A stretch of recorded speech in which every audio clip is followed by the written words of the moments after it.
What's going on, everyone? It's time for a long overdue edition of Foxxy Reviews. Today we're going to be looking at Medal of Honor Airborne.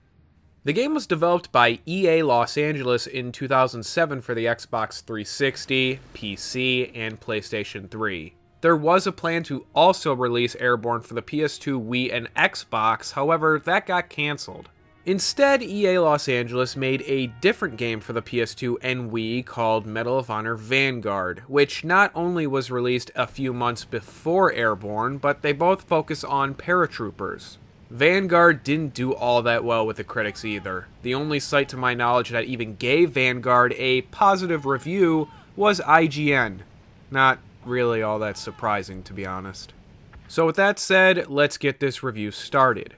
You play as a paratrooper named Private Travers, and you take part in the European theater side of World War II.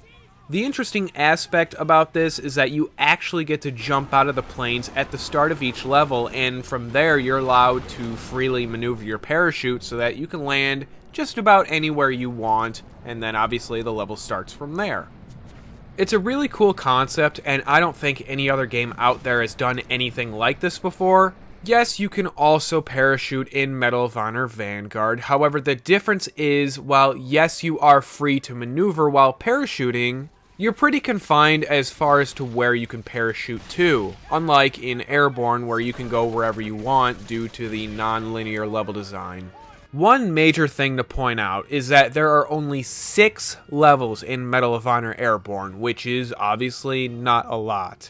And the levels can span from about 20 minutes to at most, one took me I think like 40 to 45. Even with a couple lengthy levels, the campaign can be very easily finished in just one day's worth of playing. There is some replay value to the game if you are interested in unlocking all the bonus content and or care about getting achievements on the 360. However, there are no trophies for this game on the PS3 because this was back when it wasn't a common practice to include trophies in games. So keep that in mind if you care about that sort of thing. One of my biggest complaints about the game is the story. It's basically non-existent. Each level starts off with a briefing telling you about the mission at hand and the objectives, and then you get thrown into the level where you eventually come across a cutscene or two, and that's really about it. There is virtually no character or story development in the game at all. It's just, hey, you're in World War II fighting the Nazis, so yeah, go fight them or something. It's like the developers made the levels, character models, and did everything else possible, then at the very, very end of development, they tacked on the story as an afterthought. As far as the graphics for a game that came out back in 2007, I think it looks excellent. There's plenty of other shooters that came out around the same time or later that look either as good or worse than this. For example, games like Fear, Soldier of Fortune Payback, Resistance Fall of Man, and even a game that came out 4 years later called Sniper Ghost Warrior. That being said, I did notice that while I was playing Airborne on the PS3, I came across a lot of frame rate issues. It's not terrible, and it doesn't make the game unplayable or anything, although it is still annoying when it happens. It seems to always occur during the parachute segments, during firefights, cutscenes, and it's even happened to me just from sprinting without anyone around. So I looked up this issue online, and apparently this frame rate problem seems to only happen on the PS3. I've seen numerous players say that they had little to no frame rate issues on both the 360 and PC copies of the game. Now, I don't have this on PC. However, it just so happens that I found a copy of Airborne at a flea market for the 360 not too long ago for really cheap. And guess what? They're right. I played this for not even 5 minutes before noticing a difference between the two. The 360 version is significantly better than the PS3. Yes, there is still some frame rate droppage going on, but it's not nearly as bad as the PlayStation 3. When the frames do drop, it seems to only happen when the checkpoints pop up or during a massive firefight with explosions happening all over the place.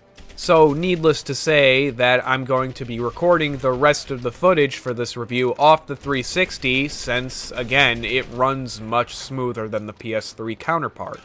Anyway, there's nothing really else worth pointing out about the graphics, so let's briefly focus on the sound of the game.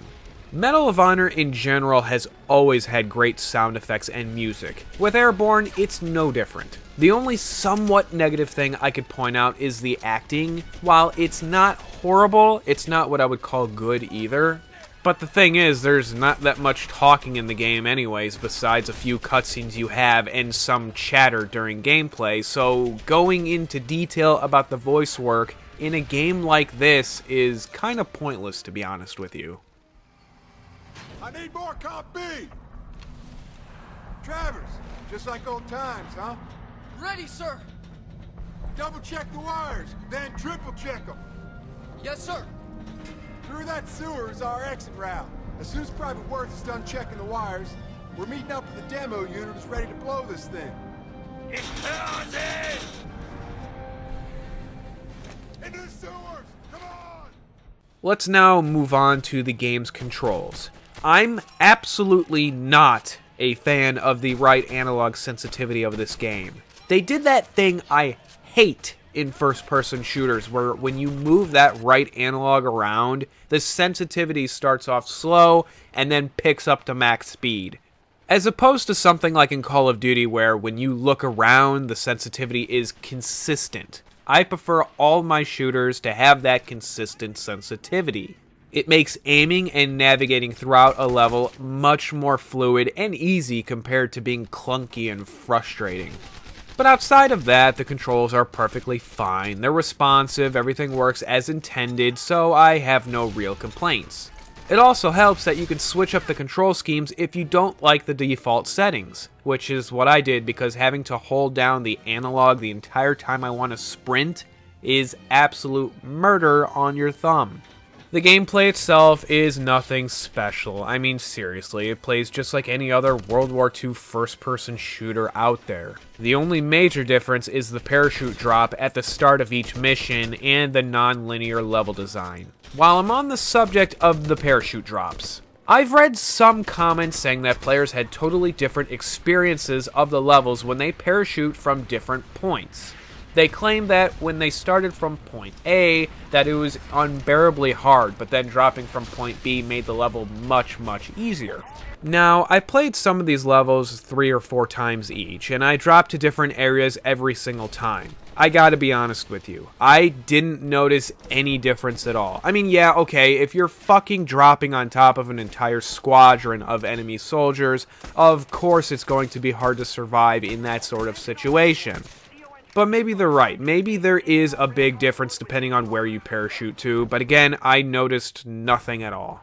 The objectives are the typical navigate here, blow up this, destroy that, clear the area, you know, that sort of thing. However, as I said earlier, the levels are non-linear, so in most cases you can start whatever objective you want first and navigate towards that objective however you want. The total amount of weapons in the game is 18, 12 if you don't count launchers and grenades. You have the typical Grand, MP40, Kar 98, and BAR, although I was surprised not to see the M1 carbine, but whatever. The weapons feel nice and varied, like I can't say that the MP40 and the Thompson feel like the exact same gun. They might be similar, sure, but that's to be expected since they're both SMGs. The guns do have an upgrade system. Once you get enough kills with whatever gun you're using, it'll automatically upgrade it and give it some sort of attachment like extended mags, a grip, or a compensator to lower the recoil, a scope, and so on. Even though there are other games out there that have this same sort of upgrade system, I still like it.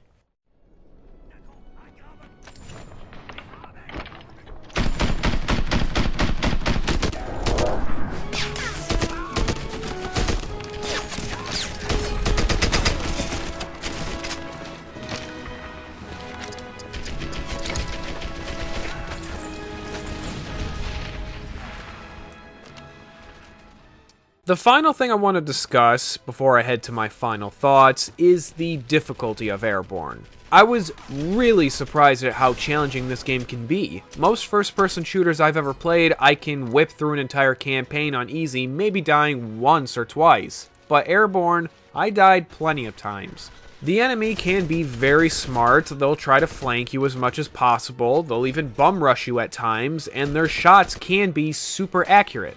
In the later levels, you'll come across deadly accurate snipers, Panzer Shrek soldiers, and even LMG guys that take a lot more damage than any of the other enemies in the game. As for your allies, well, they don't do that much to help you, other than act as meat shields to distract the enemy soldiers from shooting at you, which is not always a bad thing when you think about it. As for my final thoughts, do I recommend Airborne? I guess so, but I would only recommend buying it if you can get it for cheap. The reason why I say this is because I think that most people who will end up playing this will beat it in a day or two and then not play it again for a long time if they ever do at all. It has its moments of being fun as well as challenging, but I don't know, there's just not that much to the game where I can imagine anyone really wanting to replay this over and over again. Maybe if the game had a well-written story to where I can invest myself in the characters, that would be one thing, but you don't get that with Airborne. I know people are probably thinking, Foxy, you didn't really talk that much about the gameplay. The problem is, there's not that much noteworthy stuff to even talk about. For the most part, it's a very bare-bones World War II first-person shooter.